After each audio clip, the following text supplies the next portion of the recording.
The last few months have brought many exciting developments for the Phase 2 project all over Sakhalin Island, on the Russian mainland and at contractor sites around the world. Some of the most visual progress has actually been made at the concrete gravity-based structure site in Vostochny. On the 28th of June this year I travelled to the site where, with Sergei Darkin, the governor of Primorsky Krai, we officially opened the new dry docks. But I urge you all to look at the web cameras that we've installed at the site, and they can be viewed via the Sakhalin Energy website to view the very latest images from this exciting site. These are huge structures, and I'm really looking forward to next year, which will be an exciting year for the structures themselves and indeed for Sakhalin Energy. They're both completed, floated and then towed out to their offshore locations offshore Sakhalin Island.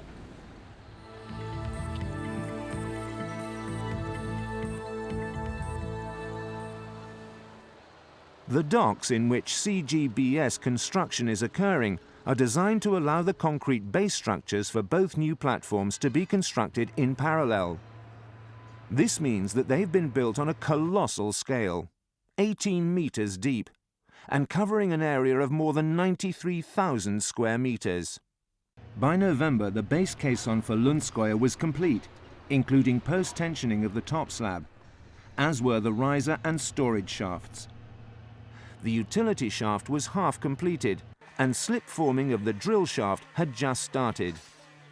On the Piltun CGBS, there remained one top slab pour to complete the base caisson. We expect to have 2 shafts complete before New Year, with the other 2 complete by mid-February. Preparations are already underway for the tow-out of these platforms in the summer of 2005. In South Korea, Samsung Heavy Industries are channeling a great deal of effort, an average of 10,000 man-hours a day, into the construction of the topsides for the 2 new platforms. The aim is to complete the superstructures as quickly as possible, but without any compromise on safety. And on the 8th of October, they demonstrated this by achieving 3 million man-hours without a lost time injury. Good progress is being made on the installation of the offshore pipeline for the Lundskoye platform. In September, the pipe-laying team achieved a major project milestone, with the successful completion of the pull-in of the flow lines that will connect the Lundskoye platform to the OPF site.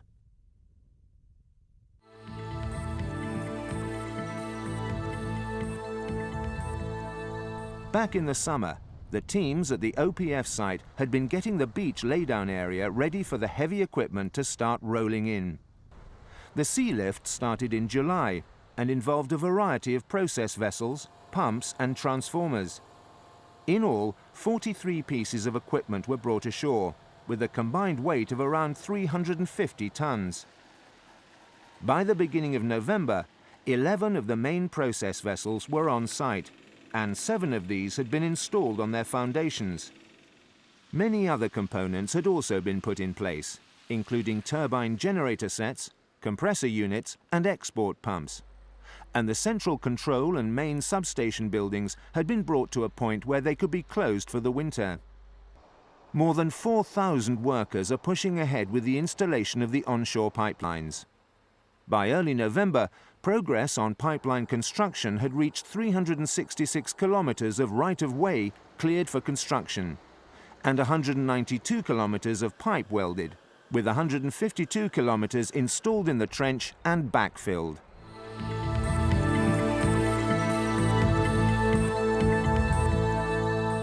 By November, over 4,000 people had been mobilized to the LNG site, and more than 1,000 of them were housed in the new construction workers' camp.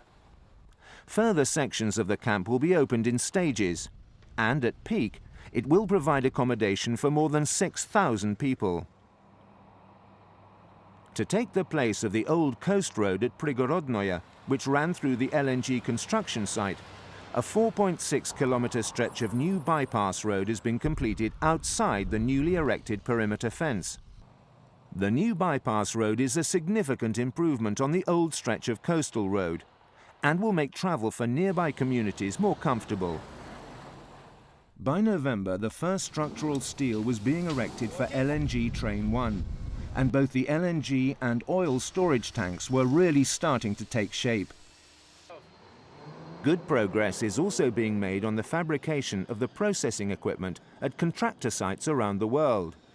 At this site in Germany, Linde are moving ahead with the manufacture of components that will stand at the very heart of the plant. These are the giant cryogenic heat exchangers that will play a key part in cooling the gas down to about minus 160 degrees Celsius, at which point it becomes liquid.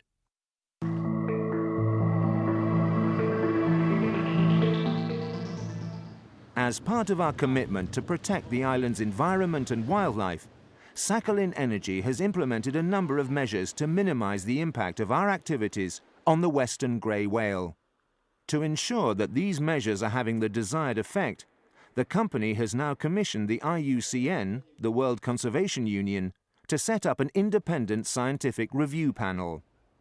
This is the latest example of an ongoing commitment to scientific research that has seen the company invest millions in a series of studies over the last 8 years.